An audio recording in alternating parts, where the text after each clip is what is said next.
بسم اللہ الرحمن الرحیم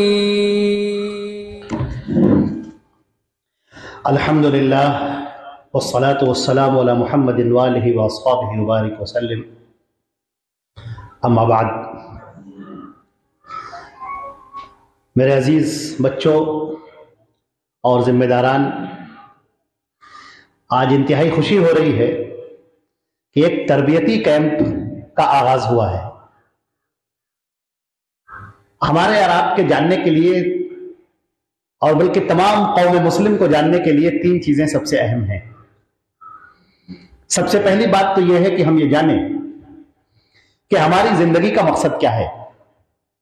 اللہ رب العزت نے قرآن پاک میں فرمایا ہے، وَمَا خَلَقْتُ الْجِنَّ وَالْإِنسَ إِلَّا لِيَعْبُدُونَ، ہم نے جناتوں کو اور انسانوں کو صرف اپنی عبادت کے لیے پیدا کیا ہے۔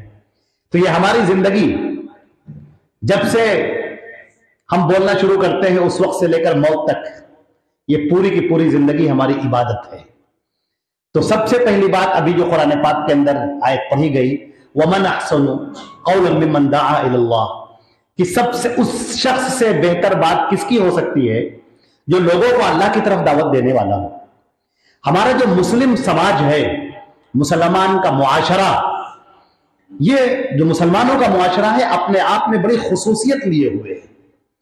اس میں سب سے اہم بات یہ ہے کہ ہمارا ہر فرد، ہر بچہ، اس کے ذہن کے اندر یہ ہوتا ہے کہ ہم مرنے کے بعد اللہ رب العزت کے سامنے حاضر ہوں گے اور اللہ رب العزت کے سامنے اپنی اس پوری زندگی کا حساب دینا ہے۔ ہمارے نبی صلی اللہ علیہ وسلم نے جو تربیت فرمائی تھی، بچوں کی بھی، جوانوں کی بھی، بوڑھوں کی بھی، عورتوں کی بھی جو تربیت کی تھی، اس کے اندر سب سے اہم چیز یہ تھی کہ تم اللہ کو ہمیشہ اپنے سامنے رکھو۔ ہر چیز میں اللہ رب العزت کو سامنے رکھو کہ ہماری زندگی گزر کیسے رہی ہے۔ اور ہماری زندگی کا ایک دوسرا حصہ جس کی طرف ہمارے نبی نے بہت زیادہ توجہ دی، وہ ہے علم کا حصول، علم کا حاصل کرنا۔ جب تک ہم علم کو حاصل نہیں کریں گے تو اللہ کی معرفت کیسے حاصل کریں گے، اپنے رسول کے بارے میں کیسے جانیں گے، دین اسلام کے بارے میں کیسے جانیں گے؟ اس کا جاننا ہمارے اوپر لازمی ہے۔ اللہ تعالیٰ ان لوگوں کے درجات کو بلند کرتا ہے جو ایمان لانے کے ساتھ علم کے حصول میں لگے رہتے ہیں۔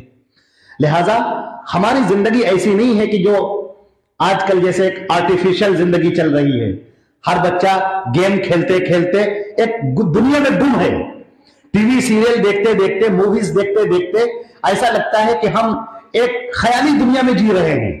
ہمارے سامنے حادثات بھی ہوتے ہیں تو ایسا لگتا ہے کہ سب ایک گیم چل رہا ہے۔ ہمارے سامنے جو لوگ گزرتے ہیں، آتے ہیں، جاتے ہیں، ہم کو لگتا ہے بس ہم ایک گیم کے اندر ہیں، اپنے آپ کو ایک کریکٹر مانتے ہیں اس گیم کے۔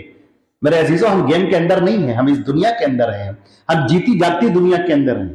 لہٰذا ہمیں سب سے پہلے علم کو حاصل کرنا ہوگا، اور علم ہماری ذہنی سطح کو بلند کرے گا، ہمارے مستوی فکری کو بلند کرے گا، ہم سوچنے کے لائق ہوں گے، ہم اللہ کی معرفت حاصل کریں گے، رسول کی معرفت، دین کی معرفت، آخرت کی معرفت۔ اور تیسری زندگی کا جو پہلو ہے جو ہمارے نبی صلی اللہ علیہ وسلم نے سکھایا ہے، المؤمن القوی خیر واحب الی اللہ من المؤمن الضعیف۔ وہ مسلمان، وہ مومن جو طاقتور ہے اور قوت والا ہے، وہ کمزور مومن سے زیادہ بہتر ہے اور اللہ کے نزدیک زیادہ محبوب ہے۔ ایک طاقتور مومن، اس کے لیے ہم نے دیکھا نبی کریم صلی اللہ علیہ وسلم دوڑ کے مسابقے کراتے تھے، مسابقات ہوتے تھے، مقابلے ہوتے تھے، دوڑ کے مقابلے، نیزوں کے مقابلے، تلوار چلانے کے مقابلے۔ یہ اس زمانے کی زندگی تھی۔ اپنے آپ کو فٹ رکھنا، اپنے آپ کو بہترین جسم کے ساتھ رکھنا، یہ ہماری ذمہ داری ہے۔ حضرت عمر فاروق رضی اللہ تعالیٰ عنہ نے ایک شخص کو دیکھا کہ ایک گھوڑا تھا اور وہ کچھ اونچی چیز لے کر گھوڑے پر بیٹھ رہا تھا۔ آپ نے کہا کیا کر رہے ہو؟ یہ تم گھوڑے کو سامنے رکھے اس پر جمپ لگاؤ، زمین سے ایسا جمپ کرو کہ گھوڑے کے پیٹھ پر بیٹھو۔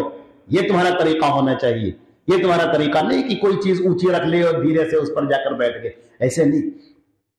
تو یہ جو فزیکل گیمز ہیں، جو والی بال ہے، فٹ بال ہے، بیڈمنٹن ہے، جو بھی مقابلے جس کے ہوں گے آپ لوگ کے سامنے، یہ اسی لیے ہیں تاکہ ہماری روزمرہ کی جو زندگی ہے اس میں ایکسرسائز ہو، جسم اچھا ہو، عمدہ جسم ہو۔ تو تین چیزیں میرے عزیزوں،